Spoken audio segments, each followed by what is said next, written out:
Hello guys, आज start करते हैं हम लोग केमिस्ट्री का सेकंड चैप्टर सॉल्यूशंस। देखिए, हम लोग जिस मेथड से चल रहे हैं कि हम लोग अपना टारगेट भी बना रहे हैं कि हमको अपना फ्यूचर भी बनाना है, यानी कि अपनी आईआईटी और जो नीट है उसको बेहतरीन तरीके से क्वालिफाई करना है, अपने फ्यूचर को आगे बढ़ाना है। वो सारी चीज़ें मैं गाइडेंस में देता रहता हूँ। और हम लोग जिस तरह से प्रोसेस पे हैं कि सबसे पहले चैप्टर पढ़ते हैं, फिर उसके बाद एक्सरसाइज करते हैं, उसके बाद फिर हम प्रीवियस ईयर के क्वेश्चन करते हैं, कुछ स्टैंडर्ड क्वेश्चन करते हैं ना।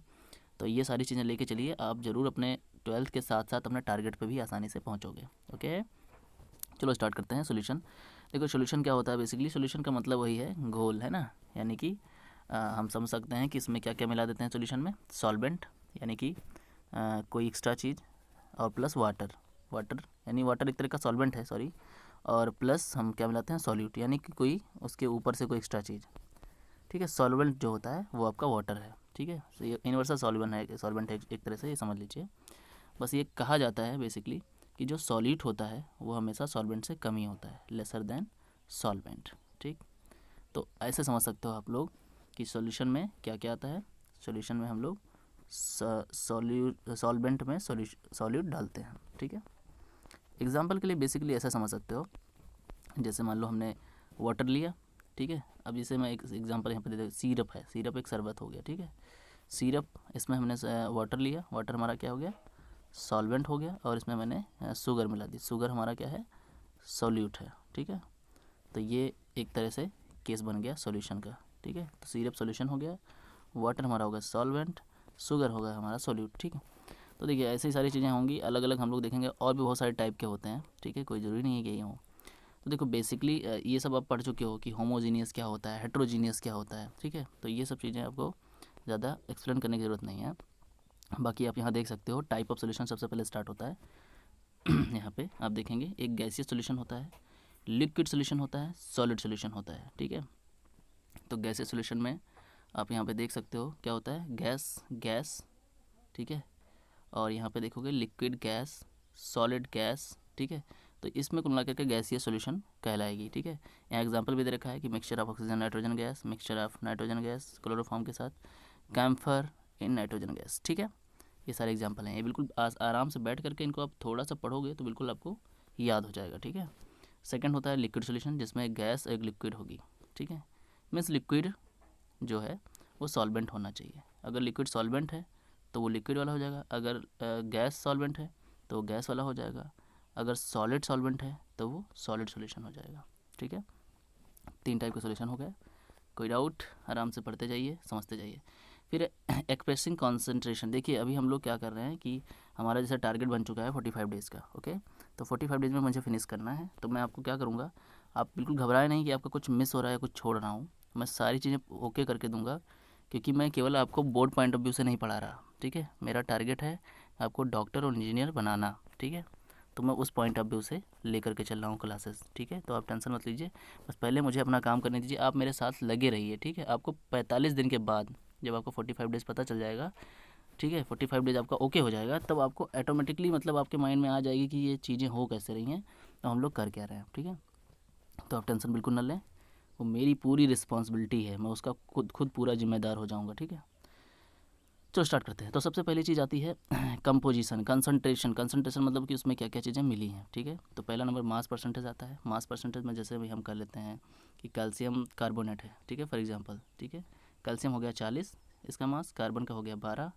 ऑक्सीजन का 16 होता है, तो 16 और इंटू 3, 3 हो गया ना, 3, तो 16 3 48, तो ये टोटल हम देखेंगे 100 हो गया। ओके, तो इसमें परसेंटेज आप देखोगे तो मास परसेंट ऑफ कैल्शियम कितना है, 40%, और कार्बन का 12%, ऐसे ही ऑक्सीजन का 48% है।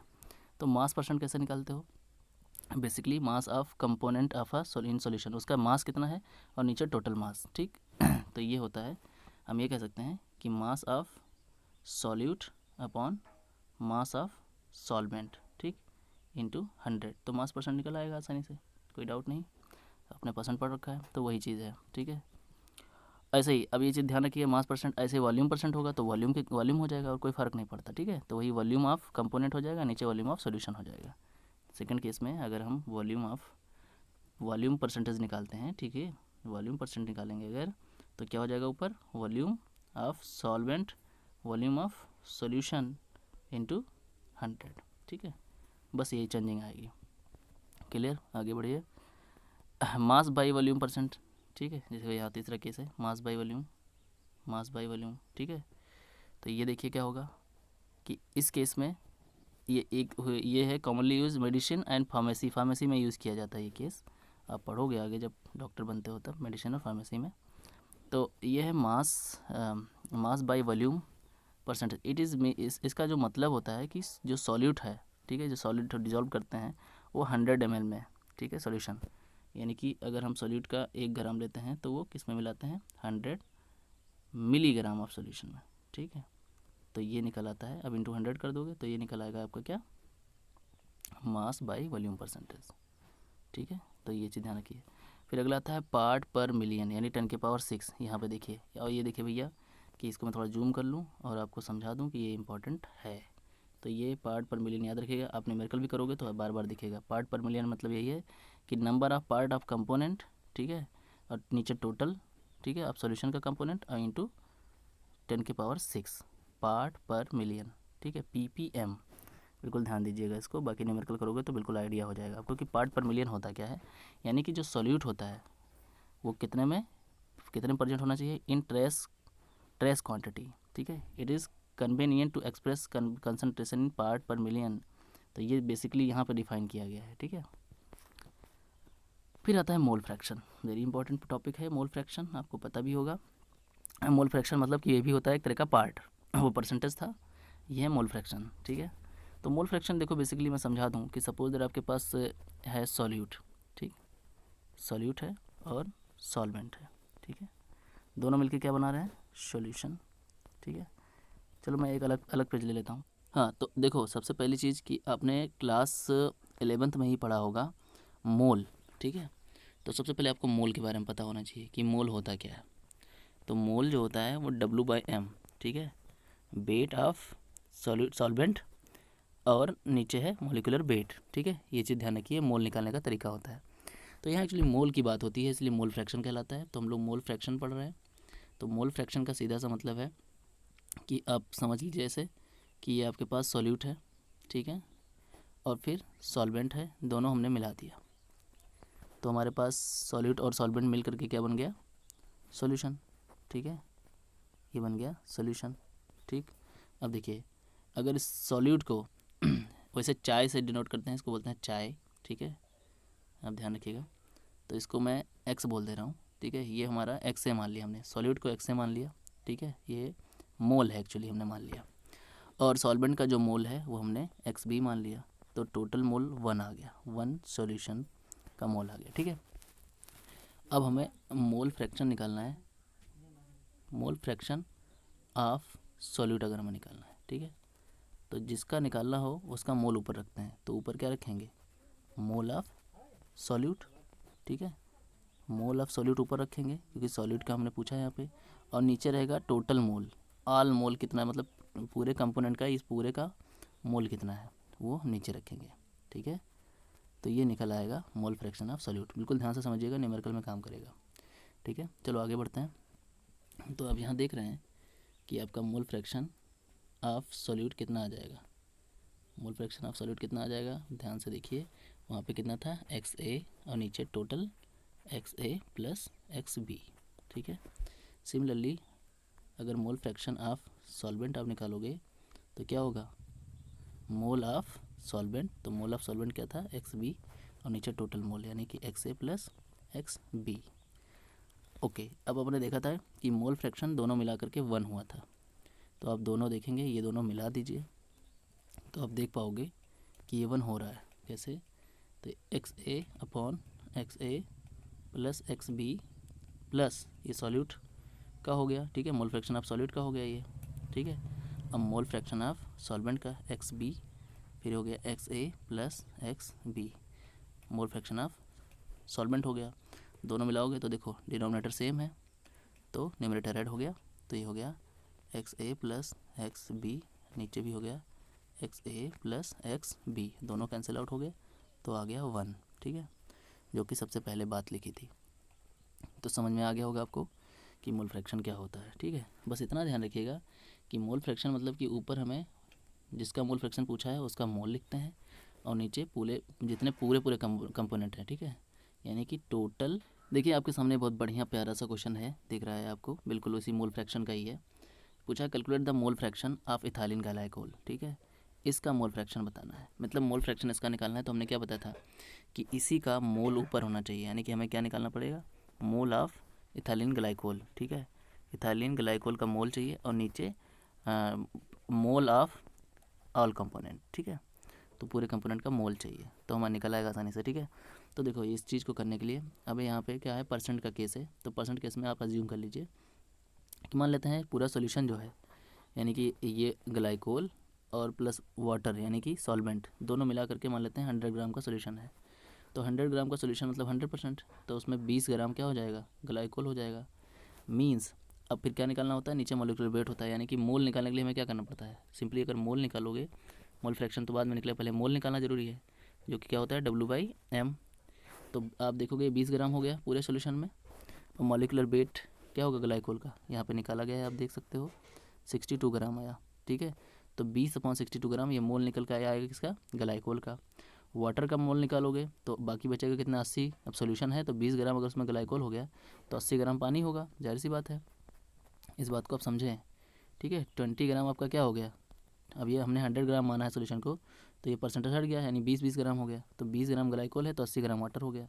तो वाटर का मोल कितना होगा, वही W/m यानी मॉलिक्यूलर वेट, तो 80 बाई कितना होगा, वाटर का मॉलिक्यूलर वेट कितना होता है, 18 होता है, ठीक है। H2O होता है 2 + 16 यानी 18, तो इसका मोल ये निकल के आ गया, दोनों का मोल निकल आया। अब किसका मोल फ्रैक्शन किसका निकालना था, मोल फ्रैक्शन में ग्लाइकोल का चाहिए था। तो देखिए अब यहाँ पहुँच चुके हैं, दोनों का मोल पता चल चुका, तो मोल फ्रैक्शन ऑफ ग्लाइकोल मतलब इसका मोल ऊपर रहेगा, ये देखिए मोल फ्रैक्शन ऑफ ग्लाइकोल और नीचे मोल fraction of glycol plus mole fraction of water, ठीक है, ये वाला फॉर्मूला था। तो देखिए यहाँ पर रखा गया है और नीचे टोटल ऐड किया गया और सॉल्व कर दिया गया, आंसर आ गया, ठीक है। बहुत बेसिक सा फंडा है जो आपने अभी सीखा, ठीक है, तो ये सारी चीज़ें माइंड में रहेंगी तो आप न्यूमेरिकल्स को एकदम हलवे में और आराम से कर पाओगे, ठीक है। अब मोल फ्रैक्शन ऑफ वाटर निकालना है, तो जब मोल फ्रैक्शन ऑफ निकल चुका है हमारा ग्लाइकोल का, तो वाटर का आसानी से निकाल दो भाई, टोटल तो 1 ही होता है, ये वाला फॉर्मूला लगाते हो, XA प्लस यानी कि X ऑफ ग्लाइकोल और mole of water equals to 1 होता है। तो वाटर का निकालना होगा तो ये रोकोगे और 1 से ये माइनस कर दोगे ग्लाइकोल का, ठीक है, निकल आएगा। तो ये सब नोट कर लीजिए, बिल्कुल समझ लीजिए, ठीक है। अगला टॉपिक है, बहुत इंपॉर्टेंट टॉपिक है जो कि आपके सामने है, जो है मोलैरिटी। व्हाट इज़ मोलैरिटी, ठीक है, बहुत इंपॉर्टेंट टॉपिक है, ठीक है। तो मैं स्टार लगा दूँ उस पर, वैसे सब चीज़ें पढ़ाई में इंपॉर्टेंट होती हैं, किसी चीज़ पे स्टार ये सब चीज़ें नहीं लगानी चाहिए, आप बराबर प्रायोरिटी दीजिए। देखिए मेरे अकॉर्डिंग स्टूडेंट को क्या करना चाहिए कि कोई वर्ड उसके सामने आया पढ़ाई लिखाई में, आप जिस लेवल पे हो, जिस लेवल पे हो उस लेवल की बात कर रहा हूँ, अगर आप 12th स्टैंडर्ड में हो तो 12th स्टैंडर्ड के अकॉर्डिंग, अगर आप आईआईटी कर रहे हो तो आईआईटी इंजीनियरिंग के पॉइंट ऑफ व्यू से, अगर आप एमबीबीएस कर रहे हो, ठीक है, तो डॉक्टरी के पॉइंट ऑफ व्यू से आप उस तरह पढ़ाई करें।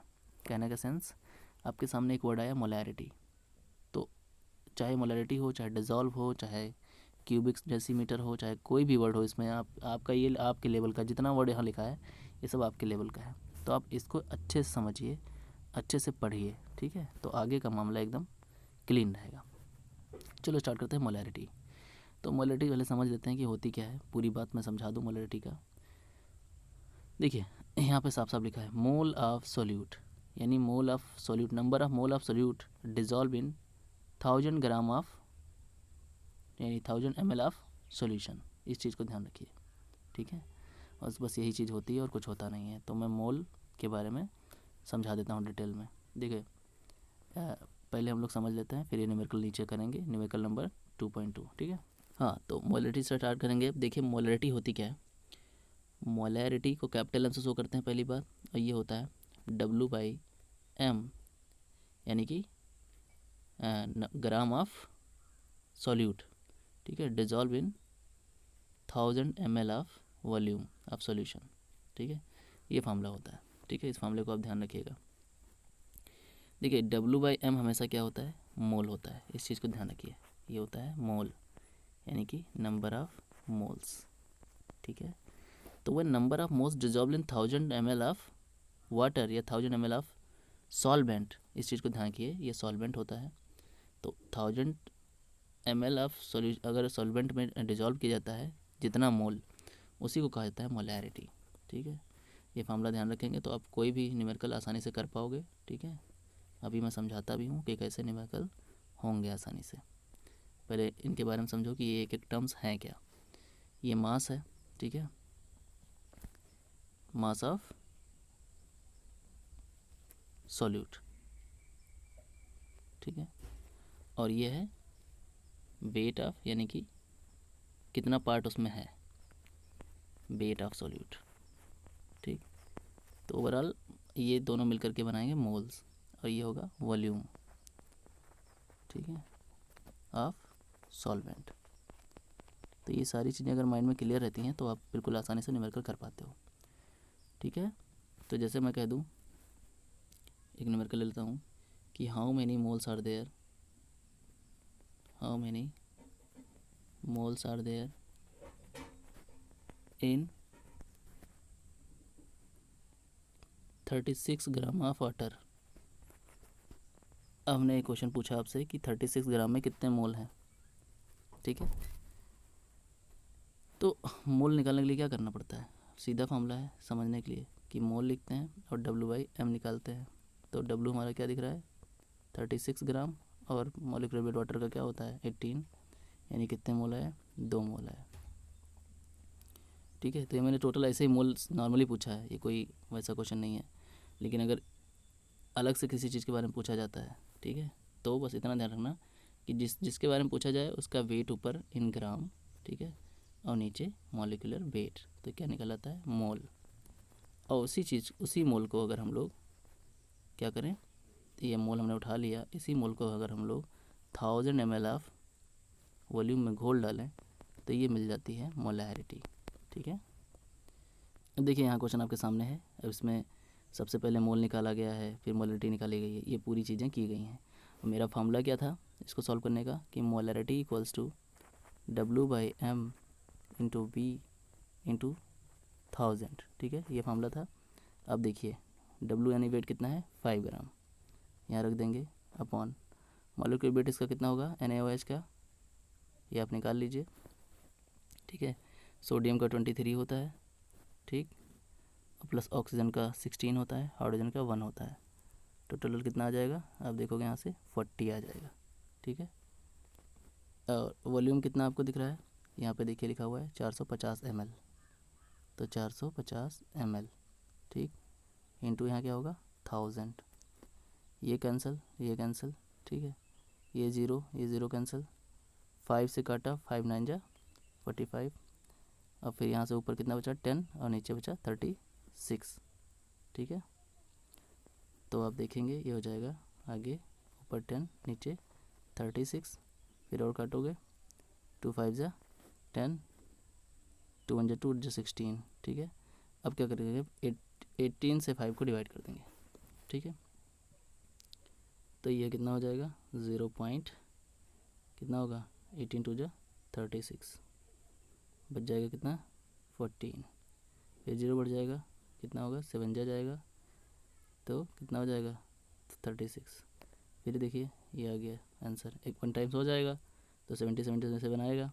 फिर आप क्या करोगे आंसर सॉल्व करने के लिए 2 7 7 7 आ रहा है, इसको हटाओगे 3 डिजिट में आंसर आया है, तो ये लास्ट में जाएगा, तो ये मोर देन 5 है या फिर 5 के इक्वल होता है, तो उसके पहले एक ऐड हो जाता है, तो 0.278 आंसर आ गया। ठीक है, तो मेरे भी फॉर्मूले से आसानी से आ गया। ठीक है, आसान था, तो फार्मूला याद रखिए, बिल्कुल समझिए, बिल्कुल मज़ेदार है। फिर आती है मोलैलिटी। ठीक है, मोलैलिटी क्या है, ज़्यादा कुछ नहीं, सेम वही चीज़ है, फार्मूला वही है, बस इसको स्मॉल m से शो किया जाता है, W/m ही होता है। बस यहाँ ध्यान रखिए कि ये जो यहाँ पे वॉल्यूम होता है वो होता है इन kg, इतना ध्यान रखिए, इन kg होता है, वॉल्यूम इन kg होता है, और ऑफ सॉल्वेंट होता है। सबसे बड़ी बात तो ये ध्यान दीजिएगा कि वॉल्यूम ऑफ सॉल्वेंट होना चाहिए। ठीक है, अगर ये बात ध्यान रहेगी तो कहोगे number of moles dissolve in kg of 1 kg of solvent, इसका डिफिनीशन हो जाता है। ठीक है, वही डिफिनीशन यहाँ लिखी भी हुई है, कि the number of moles of the solute पर केजी ऑफ द सॉल्वेंट, पर केजी ऑफ द सॉल्वेंट, ठीक है, दैट इज़ मोलैलिटी। क्लियर। अच्छा, वहाँ पे शायद मोलैरिटी में थोड़ी सी मिस्टेक हो गई है मुझसे, मैंने वहाँ शायद सॉल्वेंट बताया हुआ है। एक्चुअली यहाँ पे जो फार्मूला था मोलैरिटी का, बस इतना ध्यान देना, ज़्यादा वहाँ मिस्टेक नहीं है, बस यही चीज़ कि W/m, और जो ये वॉल्यूम था ये वही है, वॉल्यूम इन 1000 ml है, बट ये चीज़ हमने वहाँ सॉल्वेंट शायद बता दी है, एक्चुअली ये सॉल्यूशन का वॉल्यूम रहेगा, ठीक है, इतना ध्यान रखना, ये सॉल्यूशन का वॉल्यूम रहेगा मोलैरिटी में, और मोलैलिटी यानी स्मॉल m में W/m, और यहाँ पे volume in kg, in 1 kg of solvent रहेगा। ये दोनों फ़र्क देख लीजिएगा आप, यहाँ सॉल्वेंट यहाँ सॉल्यूशन। ओके, तो ये सारी बातें हो गई। अब देखिए यहाँ छोटा सा न्यूमेरिकल भी दे रखा है, यहाँ पे हम लोगों को बताना है मोलैलिटी। तो मोलैलिटी हमने बता दी, आप लोग क्या करना है, सब कुछ पता है, फार्मूला फटाक से पुट कर दीजिए। ये आपका W है, ठीक है, 75 ग्राम ऑफ बेंजीन है, ठीक है, एथनॉइक में इतना ग्राम ऑफ बेंजीन है।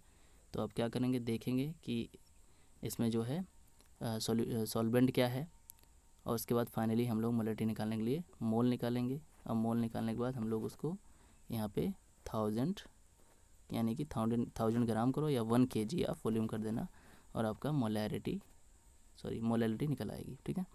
तो ये सब देखिए, यहाँ छोटे छोटे न्यूमेरिकल दे रखे हैं, कितने हैं, 4-5 न्यूमेरिकल। आप लोग ये जो इग्नोर करते होंगे तो आप बहुत बड़ी गलती कर रहे हैं, ठीक है।